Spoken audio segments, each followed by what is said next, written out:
ఎంతో ఈజీగా అయితే ఇప్పుడు మటన్ కర్రీ చేయబోతున్నాను. సింపుల్ అండ్ ఈజీ అనమాట. ఎక్కువ స్పైసీనెస్ కూడా లేకుండా. ముందు అయితే మటన్ కుక్కలో ఉడకబెట్టేసుకొని ముందు ఒక కళాయిలో దాల్చిన చెక్క, ఒక బిర్యానీ ఆకు యాడ్ చేసుకున్నాను.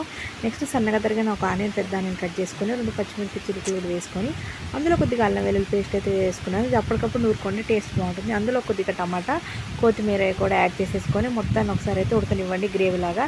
నెక్స్ట్ ఇందులో మనం ఉడకబెట్టేసుకున్న మటన్ కూడా అందులో వేసేసుకొని ఒకసారి కలిపేసుకోండి. ఇది వాటర్ అంతా ఫామ్ అయిపోతుంది కదా. ఇప్పుడు నెక్స్ట్ ఇందులో ఉప్పు, కారం కూడా యాడ్ చేసుకొని ఒకసారి కలిపేసుకున్న తర్వాత ఇందులో కొద్దిగా గరం మసాలా, మటన్ మసాలా ఏదంటే యాడ్ చేసుకొని చూసారు కదా ఇలా అయితే కలిపేసుకోండి. ఇది మొత్తం దగ్గరకు అయిపోవాలన్నమాట. మనకి 70% ఇక్కడే ఉడికిపోతుంది. నెక్స్ట్ వచ్చేసి కొద్దిగా వాటర్ యాడ్ చేసుకుంటున్నాను ఇక్కడ నేను మంచి గ్రేవీ కోసం. నెక్స్ట్ విజిల్ పెట్టేసుకొని ఒక 3 విజిల్స్ వచ్చిన తర్వాత కర్రీ అయితే మనకి ఇలా ప్రిపేర్ అయిపోయింది. చూసారు కదా మన 42 curry bagara rice with my combination అనమాట. మీకు ఫస్ట్ వీడియో చూస్తే ఇది అర్థమైపోతుంది అనమాట. చూసారుగా ఫైనల్లీ ఇలా కర్రీ అయితే ప్రిపేర్ చేయాలి. మీకు నచ్చితే like and share, subscribe to my channel, watching my video.